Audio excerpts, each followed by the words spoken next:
Queridos hermanos y hermanas en Cristo nuestro Señor, no debemos olvidar que la Navidad es el Dios hecho hombre que nos ha traído la gran noticia de que somos hijos de Dios y hermanos los unos de los otros. Pero también nos recuerda que los hijos deben abandonar el pecado, las tinieblas, la oscuridad y vivir como Jesús vivió, amando, en fidelidad, en obediencia al Padre y en una entrega total de su vida. Si en estos días anteriores las lecturas nos invitaban con una metáfora a vivir en la luz, ahora más directamente nos dicen que debemos desterrar de nosotros el pecado de nuestra vida. Vivir como hijos de Dios y no como hijos del diablo.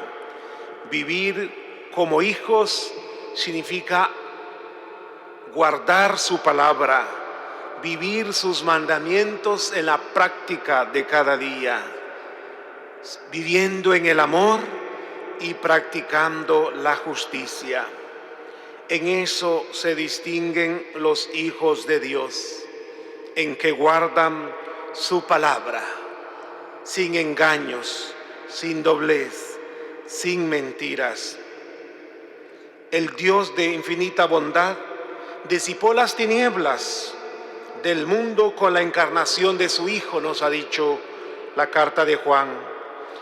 Por lo tanto, debemos alejar de nosotros las tinieblas del pecado y Él alumbra nuestros corazones con la luz de la gracia, para que nos transformemos cada día en hombres más de Dios, más santos, más gratos a sus ojos.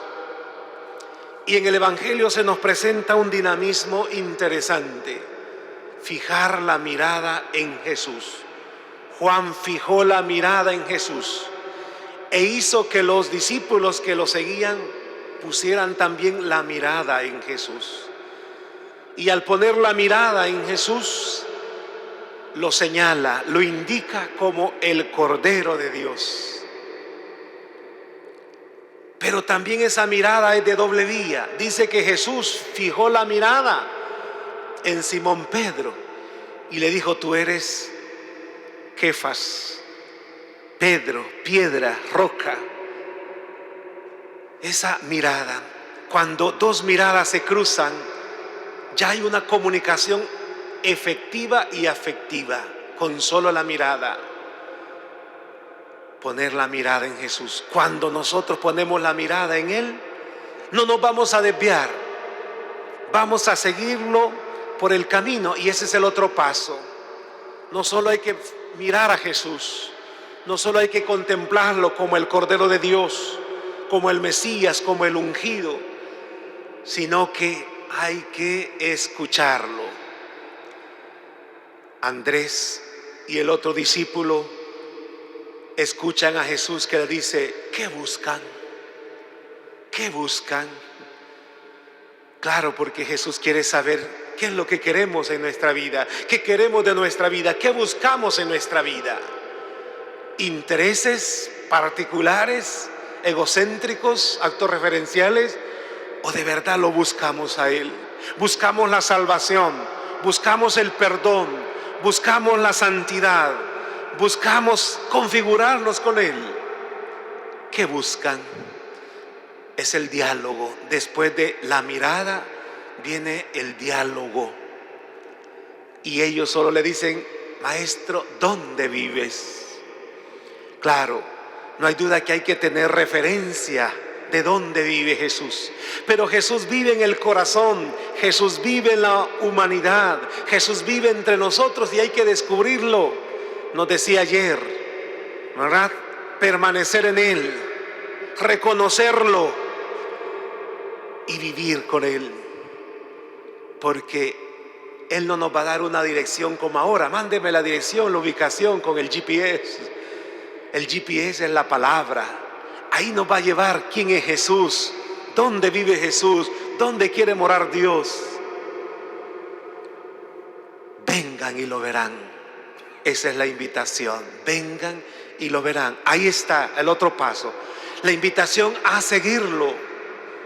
Y nos dice la palabra que estos discípulos dejaron a Juan y siguieron a Jesús. Al ser presentado como el Cordero de Dios, lo siguieron y fueron y se quedaron todo aquel día. Y no olvidan la hora eran como las 4 de la tarde. El encuentro de Jesús marca la vida, el espacio, la existencia, la realidad. Y no podemos olvidar, quien se encuentra con Jesús no olvida aquel momento, porque ese es el encuentro con el primer amor. Y ese primer amor nos va a hacer perseverar. Y cada día tenemos que traer a la memoria ese encuentro. ¿Dónde me encontró Jesús? Porque más que nosotros es Él. ¿Dónde nos encontró? ¿Qué vida vivíamos? ¿Qué pensamientos? ¿Qué proyectos? ¿Qué realidad? Y Él la cambia. Y dice que ellos se sintieron tan a gusto con Jesús, sin decir exactamente en el lugar dónde estaba Jesús, porque gracias a Él lo podemos encontrar. Él se hace el encontradizo en el camino, en la enfermedad, en el problema, en la situación, en la familia, en la comunidad. En cualquier lugar Dios se nos presenta. Solo hay que poner la mirada, hay que escucharlo y dar el paso a seguirlo, para obedecerlo, para aprender de Él. Y por eso la gran noticia de los discípulos, al haber vivido con Él esta jornada, que se convirtió en toda la vida, en toda la existencia. Andrés y los otros discípulos, no solo fue un día que estuvieron con Jesús, sino toda la vida.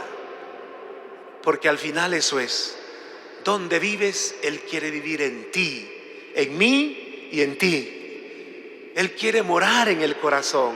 Por eso se ha hecho el Emmanuel, el Dios con nosotros. Él ha puesto su tienda en nosotros, pero no en el vacío, sino en nosotros. ¿Y por qué? Porque se encarnó y tomó nuestra condición de carne y hueso. En nosotros mora Dios y su gracia permanece si de verdad lo aceptamos, nos dejamos amar, como decía ayer, nos dejamos transformar, y esa gracia permanecerá. Y vivimos rechazando el pecado y todo lo que es muerte, todo lo que destruye, todo lo que nos separa de la comunión con Él y con los hermanos, y permanecemos en Él. La noticia: hemos encontrado al Mesías, al ungido. Esa es la noticia. ¿Y a quién le comunica esta noticia? Al hermano, al más próximo, al cercano. Navidad es eso, es llevar esa noticia de que hemos encontrado al Mesías, que se ha encarnado, que es el Dios con nosotros y que viene para darnos vida, plenitud, para salvarnos. Y esa noticia tiene que correr primero con los de casa, con los más cercanos, y después extendiendo este mensaje a todos. Que el Señor, pues, que ha puesto la mirada en nosotros y su morada en nosotros, nos ayude a responderle como los primeros discípulos, con un sí. Y no solo un día, sino toda la vida permanecer en Él, vivir con Él y comulgar con Él como el Cordero de Dios, ofreciendo como Él nuestra vida cada día. Que así sea.